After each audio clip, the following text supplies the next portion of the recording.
du Père et du Fils et du Saint-Esprit. Amen. Grande joie d'être là avec toi en ce jeudi 30 mai. Nous sommes presque à la fin du mois de mai.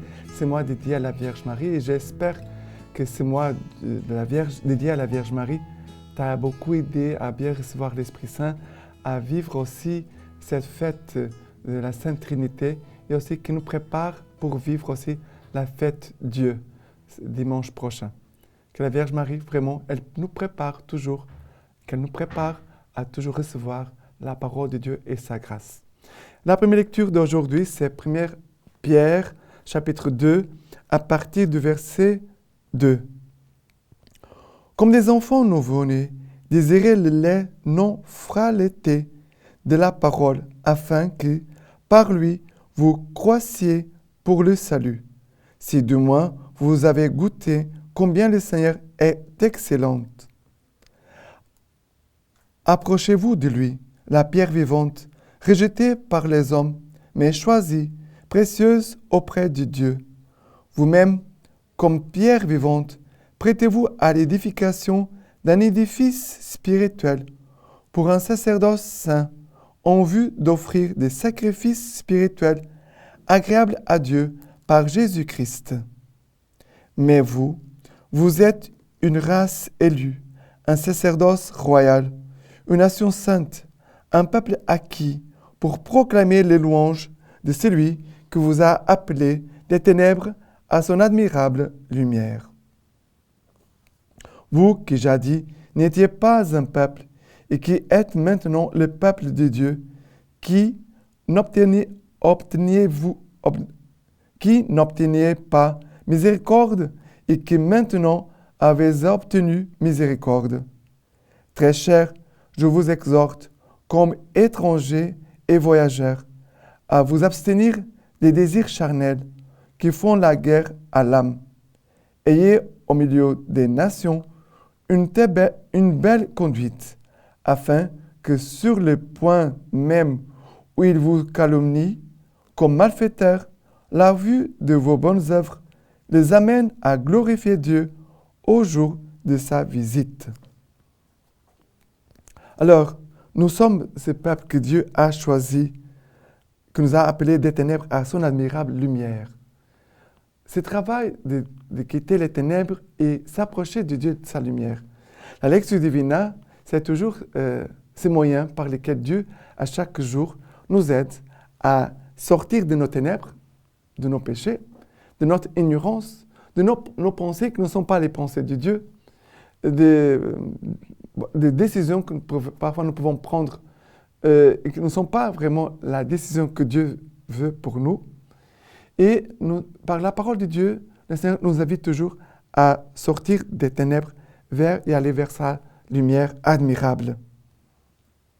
Nous sommes ce peuple que Dieu a choisi, race élue, sacerdoce royal, nation sainte, un peuple acquis pour proclamer le louange de Dieu. Dieu nous a choisis pour être ce peuple, pour témoigner et annoncer ses merveilles.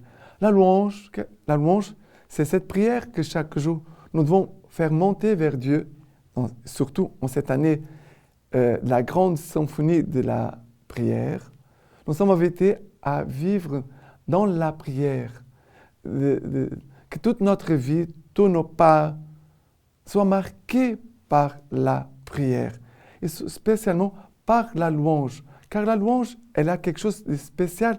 Pourquoi? Parce que ce n'est pas seulement une prière, mais c'est une prière d'amour, de reconnaissance, de gratitude, de foi, de raconter les merveilles de Dieu, de proclamer ses bienfaits pour nous. C'est une louange remplie d'amour, une prière remplie d'amour pour le Seigneur. Voilà que cette louange, la Lectio Divina, chaque jour, nous aide à nous approcher de Dieu qui est lumière admirable pour nous tous. Et à la fin, nous est dit, ayez au milieu des nations une belle conduite, un bon témoignage, afin que sur le point même où ils vous calomnient comme malfaiteurs, ça veut dire que les gens font de mauvais jugements contre vous, contre moi, on peut subir des calomnies, Mais ce n'est pas pour cela qu'on va se laisser abattre. Car c'est devant Dieu que nous sommes. Nous vivons sous le regard de Dieu. Et c'est à Dieu que nous allons un jour rendre compte de tout ce que nous avons fait. Ça veut dire, ici-bas, on peut cacher les choses, on peut mentir, parfois les gens font ça. Mais on ne peut pas oublier qu'un jour, nous serons devant Dieu, au moment de notre mort, et nous allons rendre compte à Dieu de tout ce que nous avons vécu. Alors là, c'est le moment de la vérité. Les calomnies tomberont par terre. Les calomnies, ce qui va rester, c'est la vérité. Et c'est cette vérité qui doit nous consoler et doit nous fortifier dans notre chemin d'union au Christ. Voilà, Jésus a subi et a souffert beaucoup de calomnies, lui qui était innocent, l'agneau sans tache. Alors nous pouvons aussi subir parfois aussi quelques calomnies pour nous aider, que nous ne sommes pas au-dessus du Maître, de notre Seigneur. Mais il nous est dit ici, où il vous calomnie comme malfaiteurs, la vue de vos bonnes œuvres les amène à glorifier Dieu au jour de sa visite. Alors que nous puissions persévérer dans une bonne conduite et aussi dans les bonnes œuvres. Pour témoigner de Dieu, pour glorifier le Seigneur, et aussi que le cœur des autres, ça veut dire de toutes les personnes qui sont autour de nous, que leur cœur soit touché par l'amour de Dieu.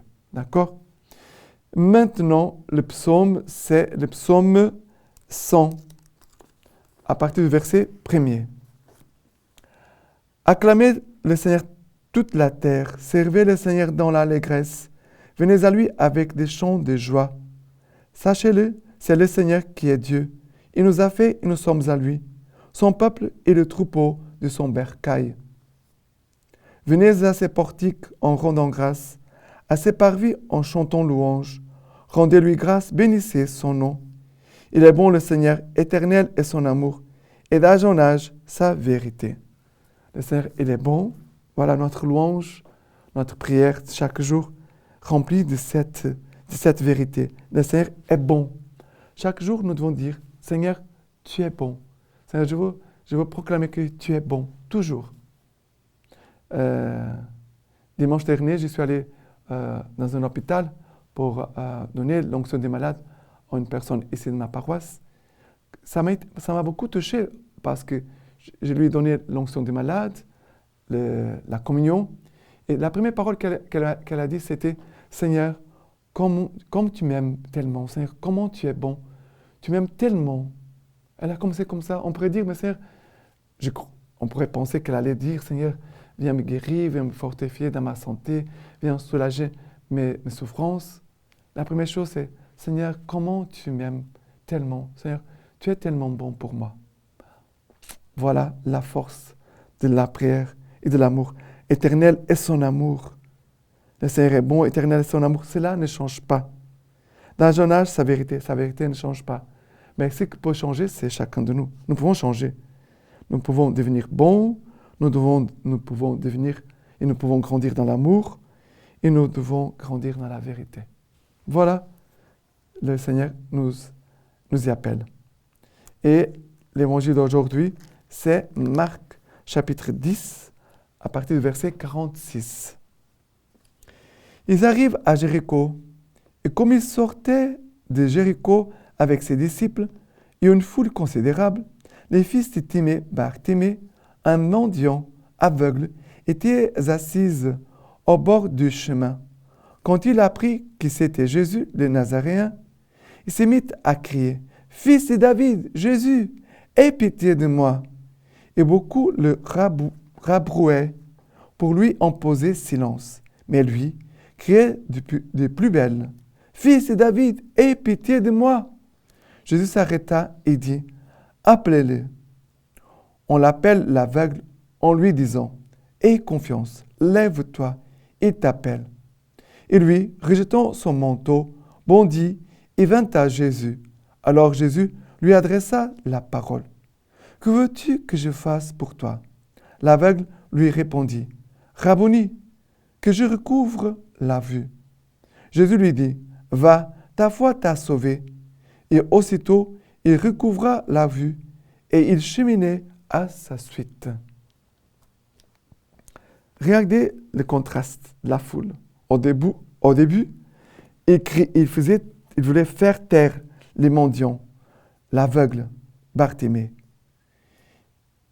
Et beaucoup le rabrouaient pour lui imposer silence. Mais il ne s'est pas tait. Il a continué à crier. Ça veut dire qu'il a continué à prier. Cet aveugle, il prie du plus profond de ses entrailles, du plus profond de son âme. Il crie, il prie, il supplie le Seigneur.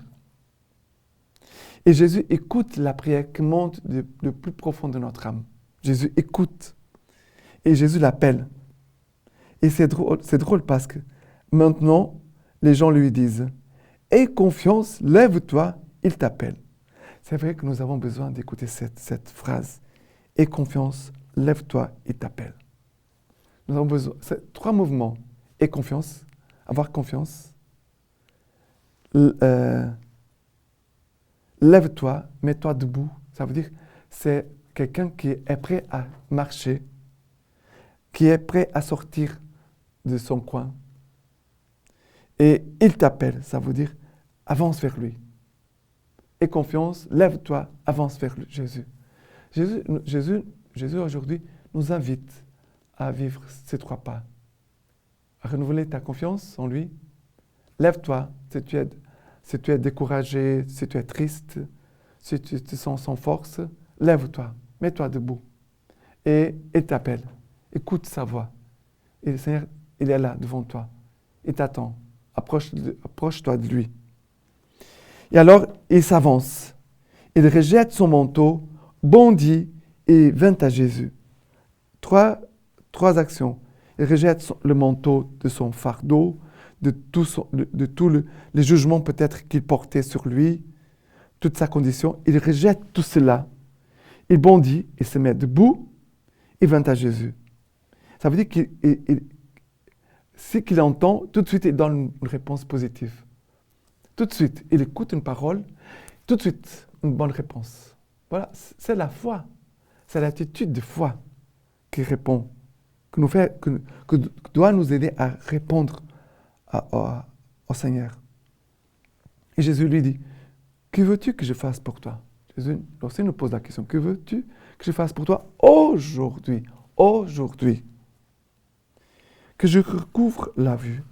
Et c'est très important de demander cela au Seigneur. Seigneur, que je recouvre la vue. Mais cette vue de la foi.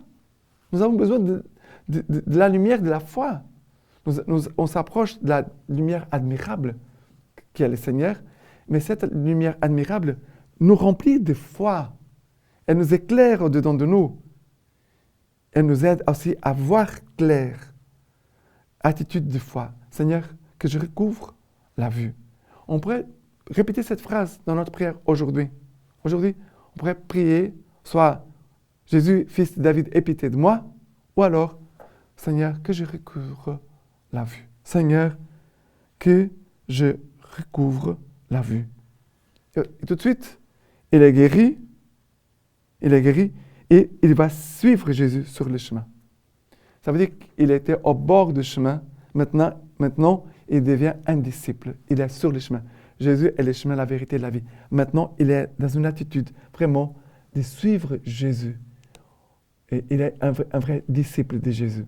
Il n'est pas au bord du chemin. Aujourd'hui, il y a beaucoup de catholiques qui sont au bord du chemin, qui ne font pas ces chemins comme disciples, qui ne pratiquent vraiment la foi catholique. On doit prier pour toutes ces personnes-là aujourd'hui, pour qu'elles puissent revenir à nouveau avec force et joie sur les chemins de la foi. D'accord? Et la lecture patristique d'aujourd'hui de Saint Grégoire le Grand, qui nous dit ceci. L'amour prend patience parce qu'il supporte avec calme le mal qu'on lui fait. Il est serviable parce qu'il distribue généreusement les biens en échange du mal. Il ne jalouse pas parce que, ne désirant rien dans le monde présent, il ignore la jalousie à l'égard des réussites terrestres. Il ne gonfle pas d'orgueil parce que, désirant ardemment la récompense intérieure, il ne s'enorgueillit pas des biens extérieurs. Il ne fait rien de malhonnête parce que, du fait qu'il s'épanouit seulement dans l'amour de Dieu et du prochain, il ignore tout ce qui s'écarte de la rectitude. Maintenant, je vous laisse la bénédiction par les mains toutes pures de la Vierge Marie. Que Dieu Tout-Puissant vous bénisse et vous garde, le Père, le Fils et le Saint-Esprit. Amen.